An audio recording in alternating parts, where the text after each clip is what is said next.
What's going on, everybody? Welcome to Small Business Sundays. I'm your host for the evening, Darnell. Today and any other day, you can call me Super Ice Cold now. This series is all about buying black, featuring honest conversations with black entrepreneurs on their creative process and their business models. It's going down outside. I think they just so hyped for Small Business Sundays, so we're going to get right into it. I want to welcome. This must be about Small Business Sundays. They loving it right now. Graduation drive-by, Small Business Sunday drive-by. That's what we dubbing it. But listen, I'm here today with my brother, audio engineer, producer, graphic designer when he wants to be, videographer when he needs to be, and all those other things above that. SupaIceColdJay, what's up, bro? What's going on, Brody? What's going on, man? I'm chilling. I did not expect this graduation drive-by on a Sunday. That's a little wild. But like, yo, before we get into the interview, man, like, how's your mental, bro? Listen, we all here. Yeah, we all here, man. I just making sure all my people cool. That's all. That's what matters most. For sure, bro. So like, oh man, like, to get straight into the interview, I want to talk about like how you've been a part of a lot of things. Gov Gang, early on, planes, pilots. Yeah. We could even mention the frat, Super Ice Cold. Yeah. Where we at now. So let's rewind though. Like, what was the moment when you felt like, yo, I want to be a musician? I tell people like, I've been right since I learned how to write. Yeah. As a kid, the first things I wrote was raps, poetry. So that's what 5, 6 years old. That's when I just, I used to see my aunts, my uncles. They was maybe early 20s, late teens, and they used to all rap, sit together. Beanie Siegel, we used to be cool with my folks, and they all used to sit together with my people. I used to see them rapping. I'm like, all right, well, I want to rap too, and I'm a little kid, so 5, 6, that's around that time. 7 years old, people used to see me rapping, want to put me on camera because I was a little kid that rapped. So from there, it was like I always felt like I want to have something to do with rap, and that's just what got me started. But as time goes, your goals change, things change, but that's around where it started. All right, so like, when was the first time in your memory that you got into like, or started recording yourself? Let's start there. Started recording yourself. I even tell people then, like, I remember Home Alone. He had the little voice recorder that he could change his voice. Yeah. I had one of them when I was a little kid, and I used to record my own raps on it, play instrumentals in the background. This got to be 2000, 2001, somewhere around there. Right. Maybe late 90s. So from then I used to record myself. Then the first time I got a karaoke machine. I remember recording, like, the radio used to play 4 albums. Right. So but they used to play the instrumentals at the ends of the song. So I remember listening to the full Outkast album. They had like a listening party, and me and my god brother recorded the whole thing, then chopped the beats off on tape on the karaoke machine. Chopped the beats off, and then I had a whole cassette tape full of just chopped up beats. Yeah. And then I took them, rapped over top of them on my karaoke machine. Had a cassette tape full of me rapping. So that's like maybe 7, 8 years old or something like that. Yeah. Then, like I said, once I got my hands on the computer, they had voice recorder on there. I found out how to do it on there. Then, the more advancements that came, the more ways I found out how to record myself. So now, in the digital era. So all right, so now that we there, right? Because again, you have so many titles. You are audio engineer and a producer. When did like those things come into play? Well, I would say, as far as taking audio engineering seriously, I would say maybe around like 14, 15. A lot of people know we went to high school together, so now we all rapped in our own crib, record ourselves, sending verses to each other, do features. Yeah. Now took the L, bought the software, and gave it password to everybody. So I found out how to use that software inside out. Then took my knowledge from there to another software. Then I met my guy Ja. That's like he taught me everything that I needed to just be an audio engineer. You know what I mean? Okay. And that was around like 15, 16, and from there I just kept going, kept growing. Right. So like, let's talk production. Was production pretty much the same way, or So production, nigga, you know, everything. Like I said, rapping was where it started. So then engineering was recording was because I rap. Excuse me. Production was because I needed to have my own beats. Like, Right. You know what I mean? So I made. Excuse me. I started off making beats for myself, just just because I needed stuff to rap over. But then I realized like if I could control every single part of the song, then like I can make my own sound.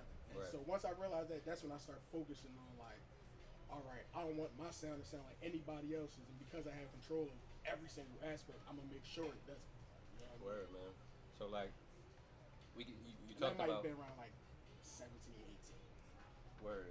So you talked about like your man Ja, and you talk about just wanting to do these things for yourself because that's you pretty much was your source was you. Right. So like the learning process. It was always just like pretty much you going to get the information from yourself. Like how did you go about that, or what made you just like yo? I don't want to really have to count on, and not to say that you couldn't count on Ja, but what made you just say like yo, I'm gonna make sure I go get this for myself, and like how did you go about that? Well, when I saw when I was 16, 17, around that time, let's say that was what is it, 2009, 2010. So that's when like the internet, like that's when I really start seeing like what power the internet can really have. Like all the just information, everything that was available on the internet. That's where I feel like the shift just started going from just stuff that's on the internet, just random stuff, to like valuable information. People realizing the power that the internet has, and start Right. uploading more tutorials and realizing how many people you can reach just with the internet. Right. So once I saw like this, the internet is a resource in itself. It's a library. It's like the central library down in Center City is bigger than that though. Like Right. so you can find anything you want to know as long as you know how to, sift through all the BS and understand how to use the internet. You can learn anything you want to learn. So once I realized that, I was on the internet non-stop, like morning, noon, night, as much as I could be. Yeah, just soaking up knowledge. That's what's Yeah. up, bro. So like let's take it somewhere else. So as we talked about all the movements you've been a part of, the ones you created yourself, um, I've seen a lot of people like around, and for better or for worse. Yeah. I've seen a lot of people around, and I think they've taken a lot of things with them, learned a lot of things from you. But like I want to talk about like building that clientele, like how, like what was the difficulties in the beginning of like building your clientele for like you as the audio engineer, you as the producer, like Well, I would say they turned up out there. We gonna keep going though. I would say in the beginning, having to tell most of the people that I knew that were rapping, most of my clientele were people that I knew, my rapping peers. Right. So once they realized I record myself, they're like, "Oh, all right, I'm trying to come record with you." Right. So it went from having to go from you my peer to you my client, and even to now, I still sometimes have a rough transition with that because it's like it's a thin line, like it's Yeah, like, man. but also understanding the chemistry that has to. Before I used to just want to get as many sessions as I could to get as much experience as I could, but then I realized it's not really about how many sessions you're doing, and more about the quality of the session you're doing. Right. So if you're sitting and you're wasting time in a session, you're not really learning anything. But if you sitting and recording and trying different things and trying this effect and trying that and just doing a whole bunch of different stuff the whole time you're in a session, then you learn it. So that's when I started more kind of shape my clientele into artists that really wanted to grow as artists and really wanted to be the best artists that they could be. You know what I mean? Yeah. Nah, that's important. Like people gotta want. They gotta want to go as hard as you go, because I mean it's they work, so like that will only make sense. So I was gonna ask you what you learned from the experience, but I'm pretty sure like you learned just to like maneuver based on who you're dealing with, Yeah. and you learn to like put the right people around you when you as clients versus Yeah. like just having anybody.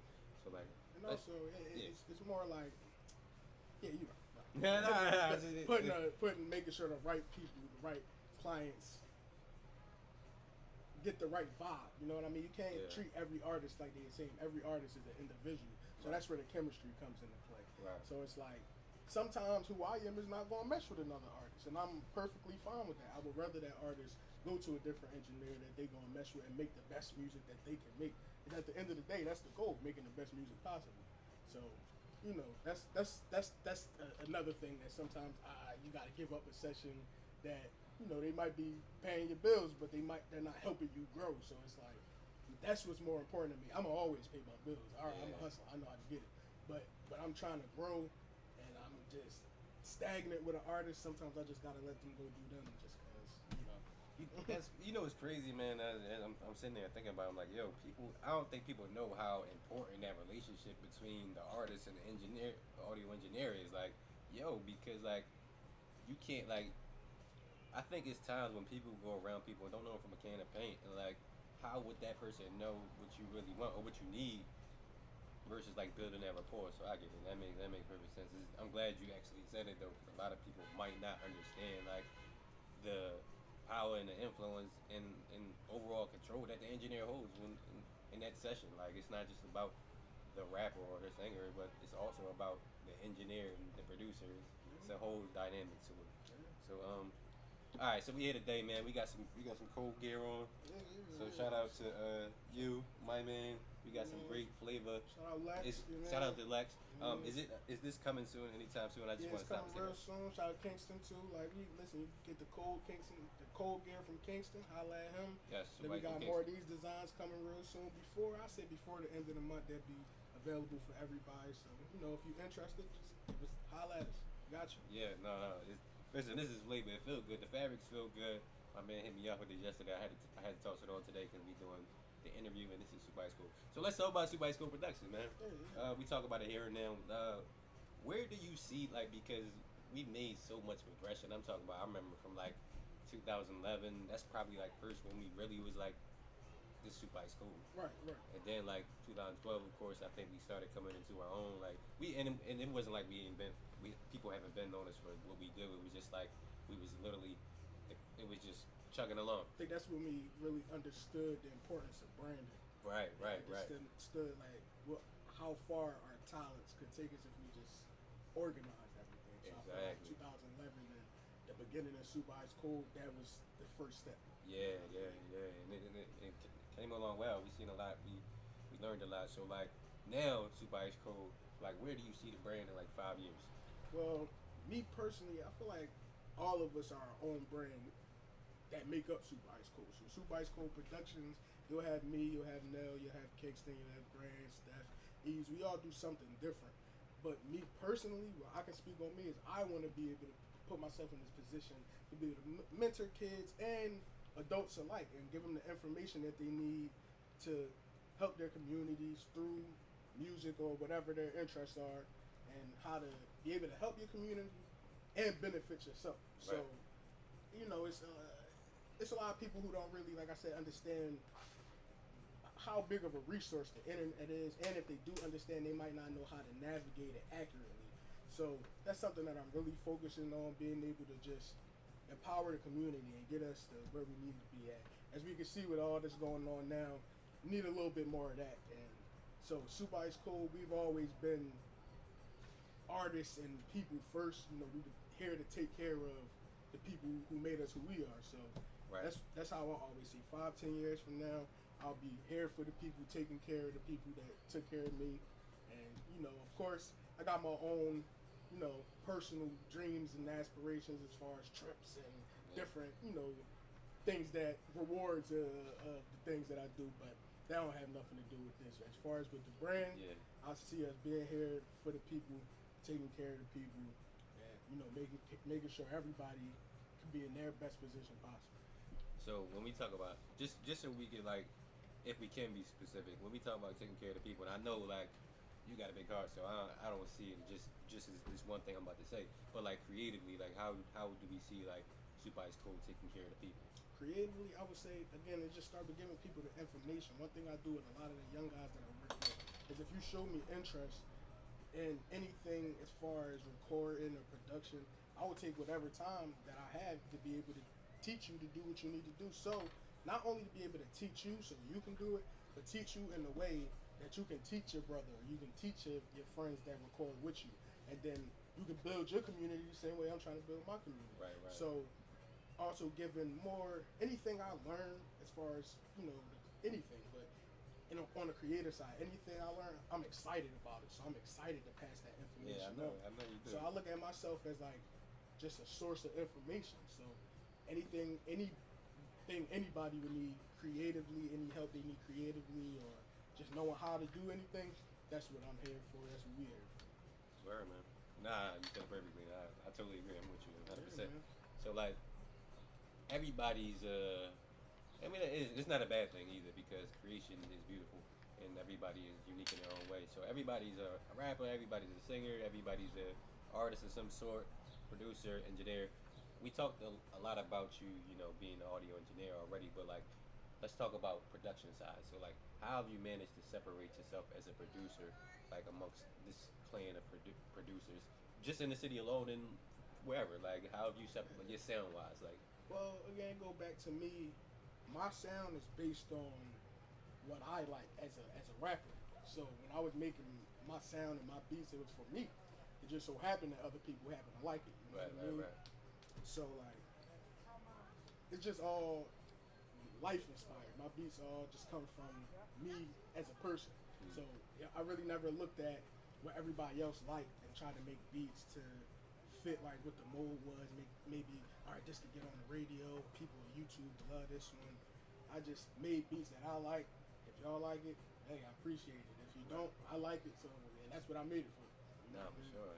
So let's talk about that then. Like, so we know that's how you approach it for yourself. So like when you got a client, how does that go? Like if somebody like specifically they want this specific sound, are you the type of producer that you can give them specifically what they ask for if you want, or you just rather like, listen, this is what I got, and if you can't get with that, then maybe you should probably work with somebody else.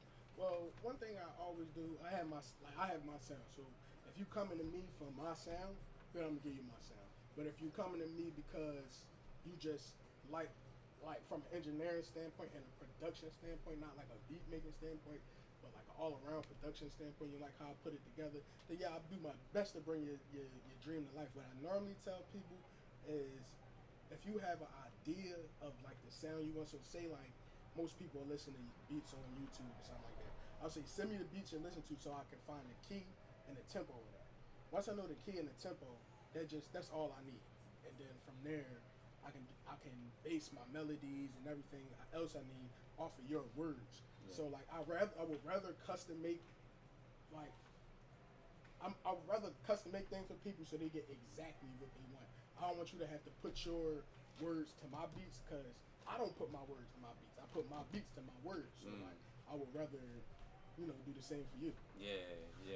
I think that was actually important what you said, because I just think about even like me writing music. Like I don't for the most part, I've never been one to like, not never, but like usually I'm not the one to like write a rap and then put it to a beat. It don't feel right, but it always feel better when I got the beat and I put the words to the beat. For whatever reason, I don't know. It just always comes together better. Yeah. So mix and mastering. Let's talk about like as far as like what's your approach to you in a session, and you may have talked about it already, but if you haven't, like just let me know. But you mix and master in a track, and say the person, you might be dealing with a rapper, and say he don't know the sound. He don't know what sound he wants. Like he might not know. Like how do you go about that? Do you just like that's when you give your best advice and you just get creative and do your thing? Like, well, that's where the chemistry comes in. Okay. So a lot of times when I'm working with an artist, I'll take our first session and then say like spend some time and just talk, maybe a little smoke, have a little drink, whatever, just get to know each other as people. Right. To understand what we both need from each other to make the best music. You know what I mean? Mm-hmm. Then from that, I can kind of like understand from the type of person you are, the type of music you like, the type of music that you probably listen to, the type of things you're used to hearing. So I know if you're used to hearing something and you like this kind of music, then you will most likely like if your music sounded like the music you are used to listening to. Right, You know what I'm right. saying? So that's kind of how I put it together. Like, what do I think they listen to? All right, if I think you listen to this kind of music, I'm gonna try to give you a mix like this, if that's what's gonna sound the most professional to you. Right, right, and it makes perfect sense. Before we go on, I just want to thank everybody that's here. I can't see the comments, but we're gonna make sure we read a couple comments before we get out of here.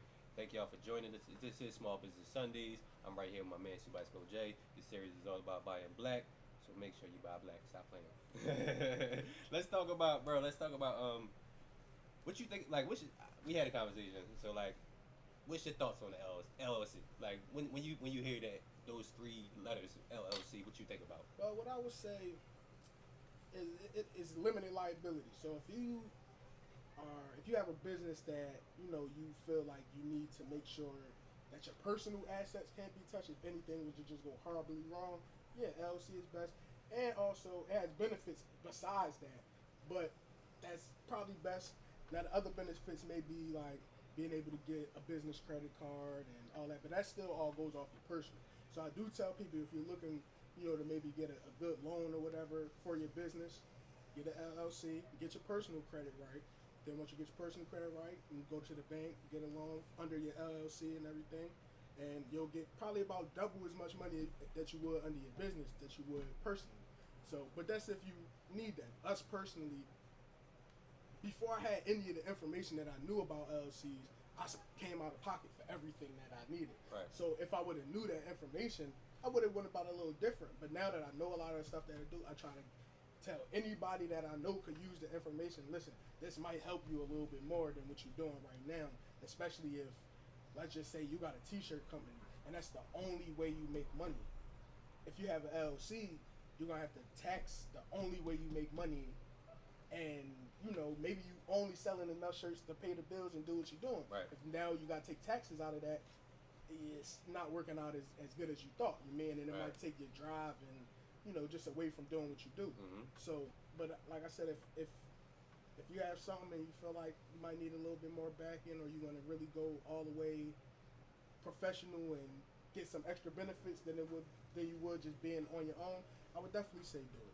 It's entrepreneur life is definitely a lot different than a 9-to-5 life, but that's the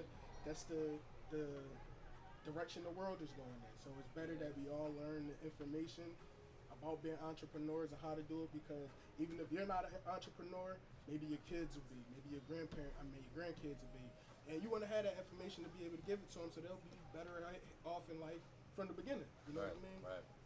So, just thinking about that, right? As black people, of course, I think it's factors and reasons why it's not as prevalent in our communities, like what they call it, as far as like passing money on generation to generation, like that's not really happening. I think as we go along and more information, like we understand the information is out there, we will get it. But like, do you think like, being black is do you think we have certain limitations that the other side might not, or is it an even playing field for us at this point? I mean, what you think? Everybody sees how society is for us. We got to wade through the water. But again, a resource that we have available to us that generations before us didn't have is the internet. Right, you keep saying. And this right. internet is going to change. It's already changing the world. We're going through the same things that we were going through in the 60s and the 50s, but the reaction and the response is just totally different, and it's all because of the internet. Right. So, like I said, the internet, you got to learn how to use it to the best of your ability. Something Right. I always try to tell a lot of the young guys I work with is the history of mankind is about 300,000 years. The internet hasn't been around 30 years. So that's not even, and the internet is arguably one of the greatest tools of mankind, next to maybe like the wheel and electricity and fire. I mean, but that's more of a discovery, I guess you would say, but like still, but you know what I mean? And we only had it not even 1% of our lifetime being here, of our existence. So this is not even the beginning. Right. So we need to really understand what we're doing with the internet now while we have the chance. Because something else I also say is the internet will have to be around. If you say we've been around for 300,000 years, the internet would have to be around for what, 3,000 years? That's crazy. Three, yeah, that right? 3,000 years for it to be 1%. Yeah, that's. You know what I'm saying? Yeah. So it's like we really need to, take advantage of what we have and make it work for the best of us. Because again, our ancestors didn't have this, our grandparents didn't have this, our parents didn't even have this. Right. You know what I mean? So we're the first generation. We have a big responsibility to take this tool, use it to the best of our abilities, and pass on information that we learn from this tool to our kids and affect the future, man. Word, but this man right here, SupaIceColdJay. Make sure y'all follow him. SupaIceColdJay on all platforms, pretty much, right? Yeah, everything. He got the game, man. Like, seriously, I get a lot of game from him. So, like, this is informing me of a lot of things and we had this conversation yesterday, so I'm glad we talked about it today. So, like, a lot of things that I had no clue of, but it's, of course, like, when I think about it, like, yeah, the internet hasn't been around that long.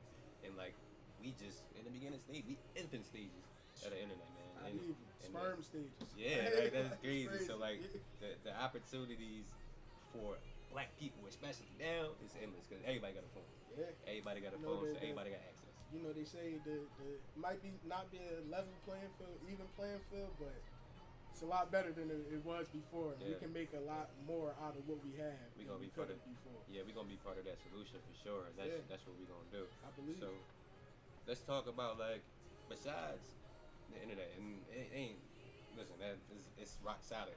Who do you go to for, like, as a, like, people? Who do you go to for, like, the knowledge you acquire? Like, who's your go-to? Well,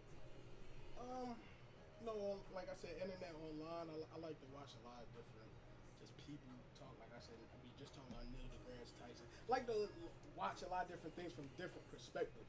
So, like, music, I do watch a lot of music-based things, but not so much because, like, we live music every day. I'm in the studio every day with artists every day. I'm getting, hundreds of different perspectives on music and from musicians a month. So I try to look at, like, just different fields of, like, maybe like I said, Neil deGrasse Tyson, or I like Joe Rogan, or even Bill Burr, or just different perspectives on life, and just you learn from how different everybody sees the same thing. Right. You know what I mean? So watching all those different type of people, again, podcasts, talking to you, talking to J-Rock, talking to all you guys, everybody from the code, and getting y'all perspectives and y'all, based off y'all experiences in life. Like, I learned so much from what you went through, and I didn't even go through it, but just from how it affected you, how it affected me, how it affected everybody around us, that, life just teach you everything, you know what I mean? Yeah. So let's talk about life, man. Let's talk about wins and losses. So, like, in your eyes, and I'm gonna ask you two questions. So, like, one, like, what do you think your greatest achievement has been thus far? And then you can follow up and tell me what you feel like was your greatest loss thus far. I would say my greatest achievement is, in my opinion, being able to understand how to gain skills and the discipline that it takes to own a skill and gain it. Because for a long time, I just used to think certain stuff was going to come to me because I was, musically inclined or whatever. But once I realized what it actually took to make stuff happen, I look at that as an achievement in itself. You know what I mean? Because then with that, my life just became 100% better. Not only through music and business, but just life just became better because I gained a certain discipline and just learned the art of having discipline in life. So I think that's my biggest achievement. Just gaining mental discipline when that was one thing I was lacking. And also, I would say my biggest disappointment is a product of that lack of mental discipline.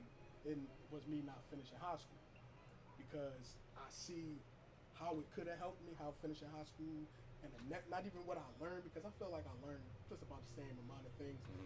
Excuse me, but the network I could have built if I would have finished high school, maybe went on to college, and just the different perspectives and different people that I could have met going on into it. That's one thing I kind of sometimes wish I did different, seeing how it played out for everybody else. But then I also say, if I didn't take the path that I took, I wouldn't be who I am, and the knowledge that I gained, maybe it wouldn't have affected me the same way. Right. You know what I mean? So But that's one thing that if it was something I could look back on and maybe do different, it'd probably been that. A loss and a loss is a lesson. Like, Exactly. you know what I mean? So I be thinking about like my losses in life, and I think about college. Like I was in college for like a year, and like I'm like, man, I wish. Not even I wish at this point. It's like I don't wish. It's just that I could see like how that could have been beneficial just being there, staying there, and soaking up that knowledge and being around the different types of people. Like when I was around it, it was so different. It was a totally different thing that I ever seen in my life. So yeah, man. But the good thing about life is like we can always go back. You can always finish high school if you want to. You can. No, I mean, I got my GED, You got your baby. DD, I so got like my general you, my education fault, degree. exactly. So you don't even need to, but you can always go back to college if you want. Yeah, You yeah. can, for you sure. always go to college. Well, if you want. and then I always go think back. like that's why I kind of think wish I could have different because did it different because it's nothing like going to college when you're 17 years old, fresh Yeah. out the house, you're learning all. It's nothing like that. Yeah, When it's I a look like different going to experience. college, living on campus at 30. But You know what I mean? Nah, Like, community. That's what community for. Community is. but I'm is just saying a that good like place. the whole school experience, I kind of robbed myself for that. So Yeah, yeah. I'd rob, but like it would never be the same as if you was younger. So Yeah. I get what you're talking about. So let's talk about pricing when it comes to like what you do. So like, is it a particular like how do you go about your rates for production and mix and mastering sessions? Like how do you do that? well, one, I try to put myself, as an artist, I try to put myself in the artist's shoes and say what's fair. You know what I mean? Like, and what'll help the most. So, if I build a nice relationship with some artist and they say, "Yo, can we like make some beats? I want to do a project with you," then I'll say, "All right, cool. I'll sell you exclusive rights to beats. Like, cool. But I'll say, if you give me $50 up front and then 50% of your streams, I like that actually. Like, then and that's cool. You know what I mean? We can do Right. as many beats as you want because people are charging $300, $500 for right. exclusive beats. Now, if you don't want to do it that way, then I try to explain it to people like, if I'm a producer, I can make a beat and lease that beat for $25 1,000 times and make $25,000 off that one beat. So why would I sell you one beat for $300? You cheat yourself at that point. You know what I'm saying? Like that makes no sense. Yeah. So, and once they see it from that perspective, and they understand, like, I'm gonna treat your music regardless if you buy a beat from me. I'm gonna treat your music like it's my own music. You know what I'm saying?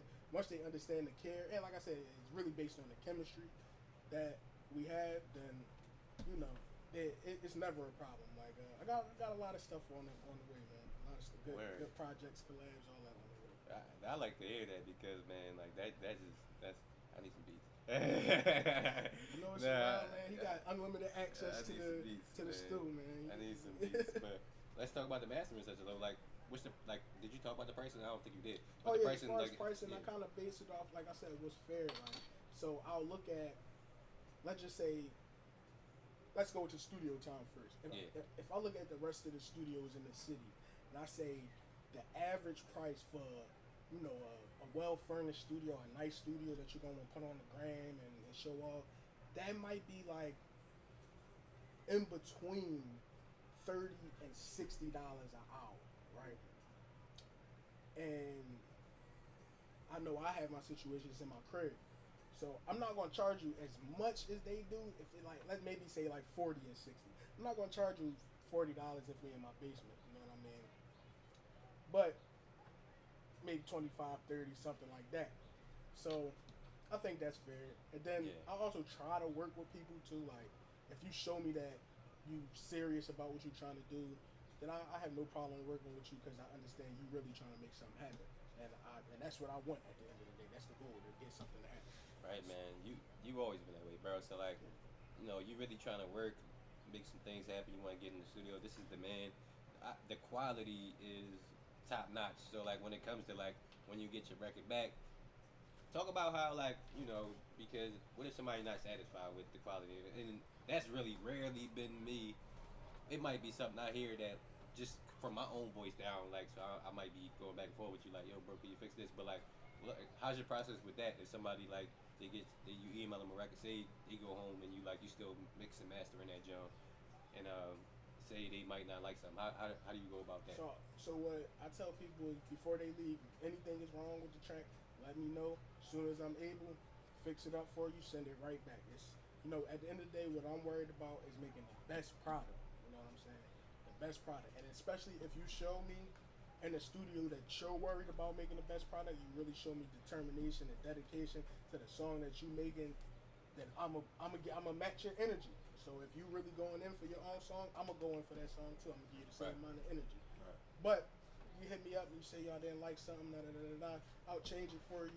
If you ask me again, as soon as I cannot change it for you. But if it comes to a situation where you hit me up, change, I'm gonna say, listen, come through. Right. And then let's do it here. And if we need to go back out to the car, listen to it in the car while you here, we can do that. But I'm not gonna play the back and forth. Yeah, that's too. But I will make sure you get the best product possible. The best product you're gonna be happy with what you leave with. As long as you communicate with me and work with me, we work together, you're always gonna be happy with me. Hey, listen, he ain't lying.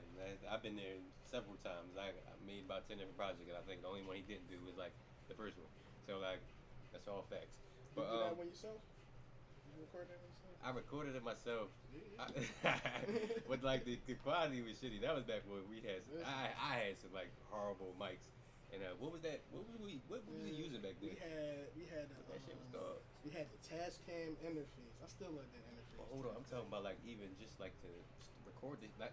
We had Mixcraft, the software. Mixcraft, that's what the fuck I'm thinking about. Yeah, that shit's horrible. That's the one you bought for everybody. That shit's horrible. I ain't know what I was doing at that job. We had Mixcraft, and then me, like I said, I always made a way. I had a little Rock Band USB mic so that I could plug into the computer. But we recorded at the studios. No, for sure.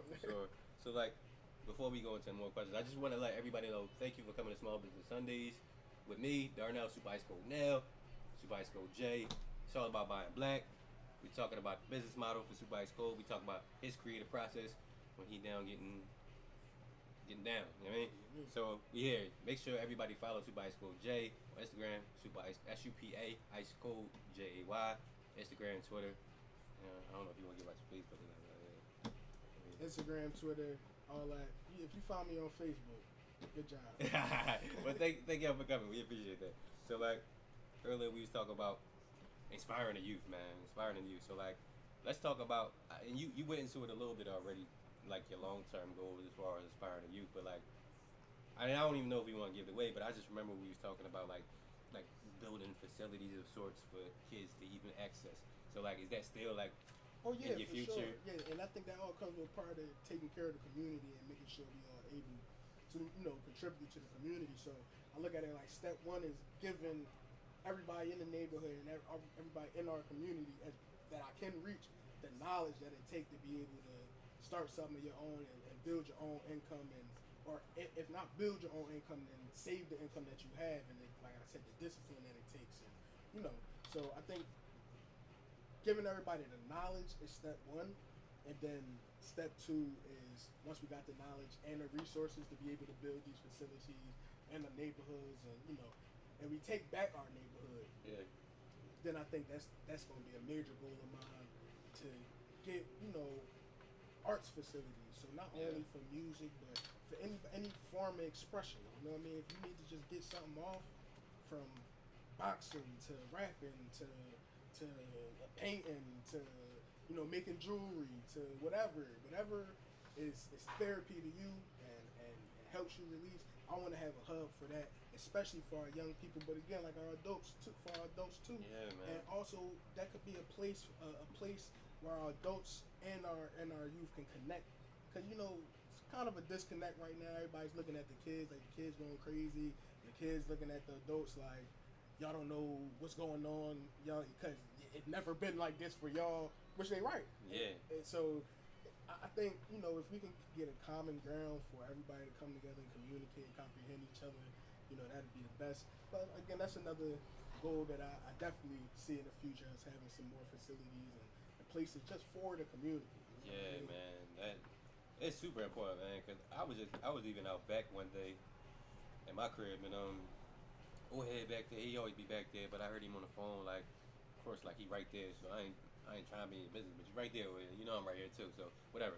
But and I heard him talking. He was talking about the things that's going on. He was like, man, we wasn't never like this when we was younger, and it's just sometimes it could be a disconnect because it's a lot of things that the younger generation they're on that the older generation just can't understand why they're on it. But like conversations just need to be had, and people just need to be able to be in one place to where things that they like that's similar will bring them together regardless. So like, Right. I think. Not to cut you No, off, go ahead.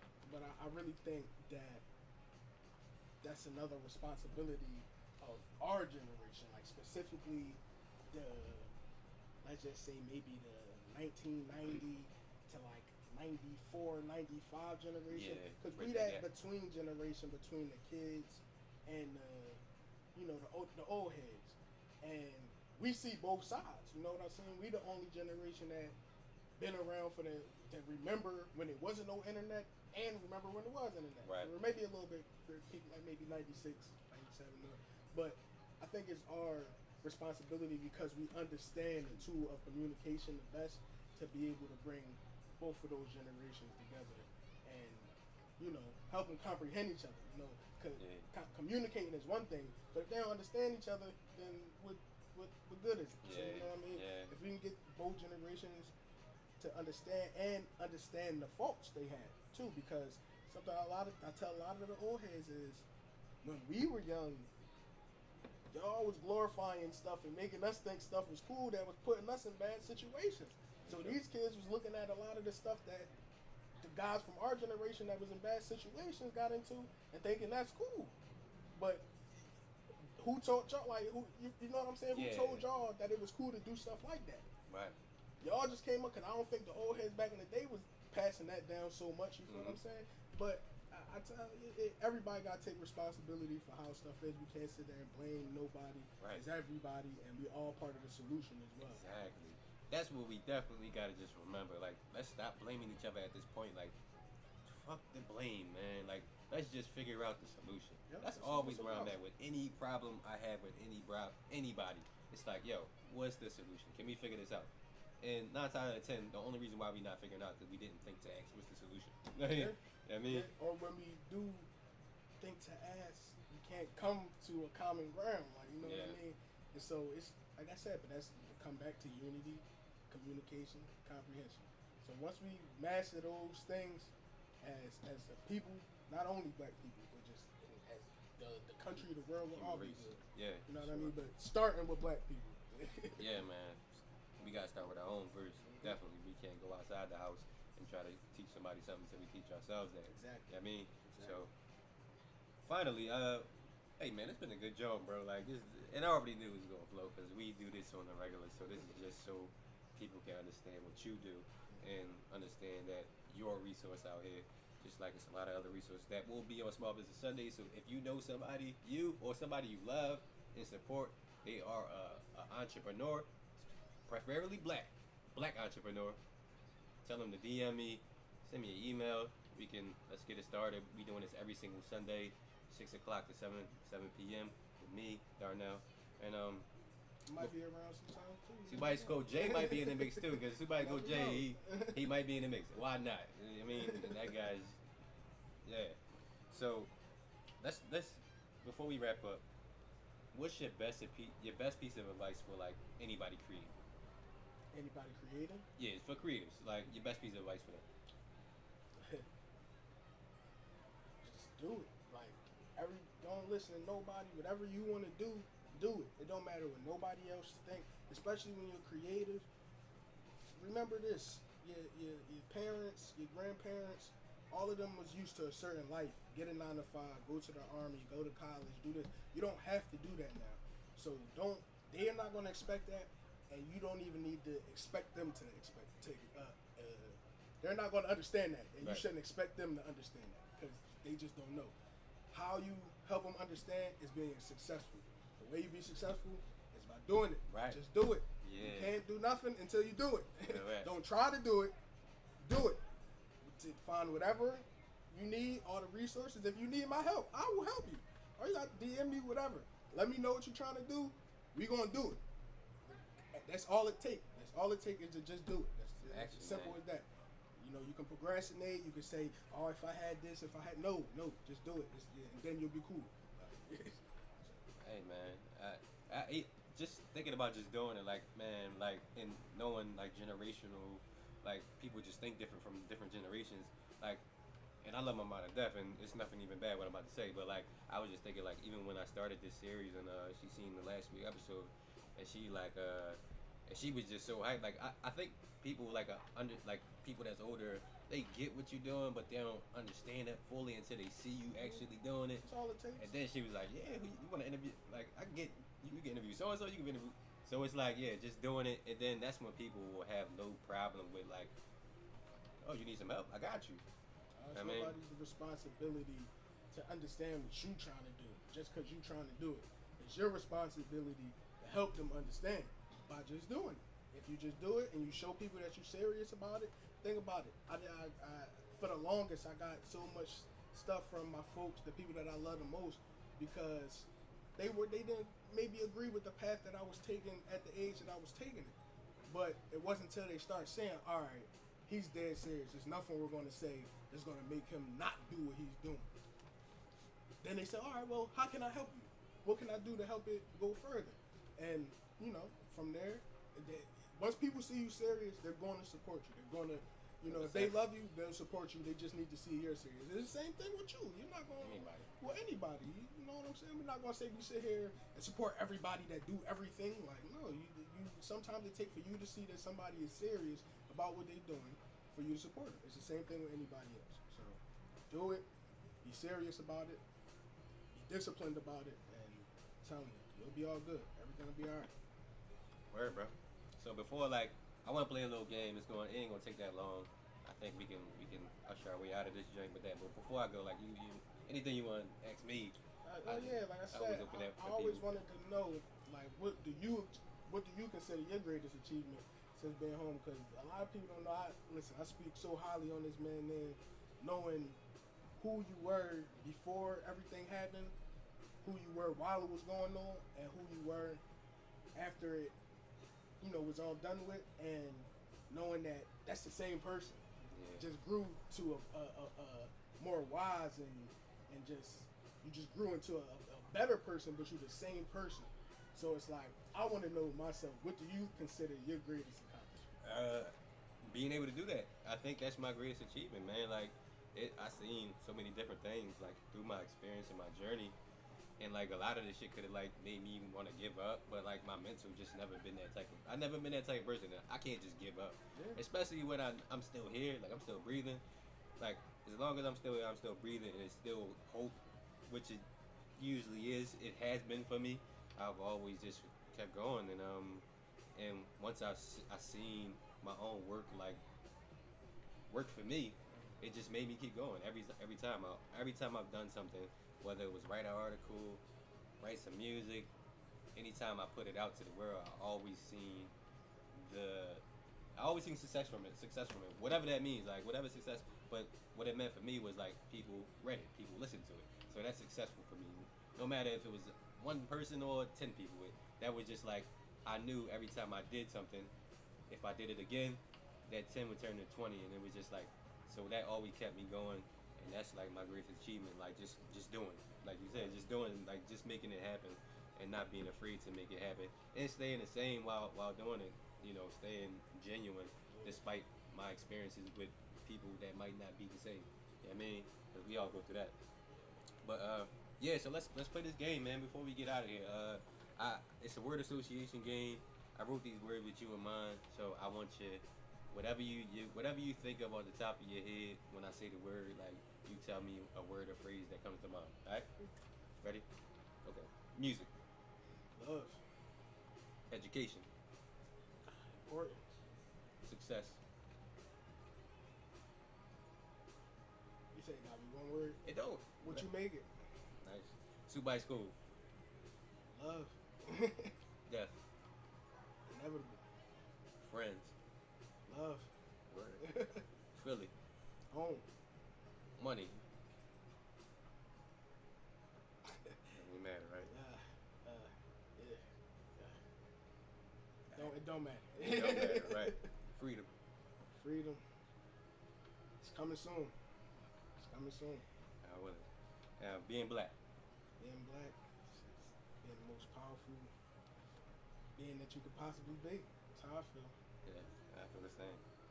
Well, bro, I appreciate you doing this with me, man. We probably gonna have to do this again for sure. Hey, listen, man. We got good stuff coming for y'all. Man. Yeah, we really do. It's just the beginning. We really do. Cool. Keep in contact with us. Keep in touch with us. Yes. And I always want to know what y'all got going on. Like I said, any way that I can help anybody do anything. Like I said, my one thing I pride myself on is mastering the resource of the internet. So if there's any way I can help anybody find any information on anything, I will always be glad to help anybody. Anybody. So just let me know. SupaIceColdJay, Instagram, Twitter. If you need to contact me personally, find a way. By the way, he there, man. He's not lying. He's always been there, and I know he's going to continue to be. So I appreciate everybody watching this Small Business Sundays conversation with SupaIceColdJay. This is all about buying black. Again, if you or somebody you love is a black entrepreneur and you want to sit and talk with me, we can chop it up, talk the business model and the creative process. Just DM me, hit the link in my bio. My email is right there. Just shoot it to me. Let's get it done. Again, thank you, bro. I appreciate you coming. Make sure y'all follow him, SupaIceColdJay, on all platforms. Peace and love, y'all. Peace and love. We good. We done. That's it. I ain't got no more. That's it.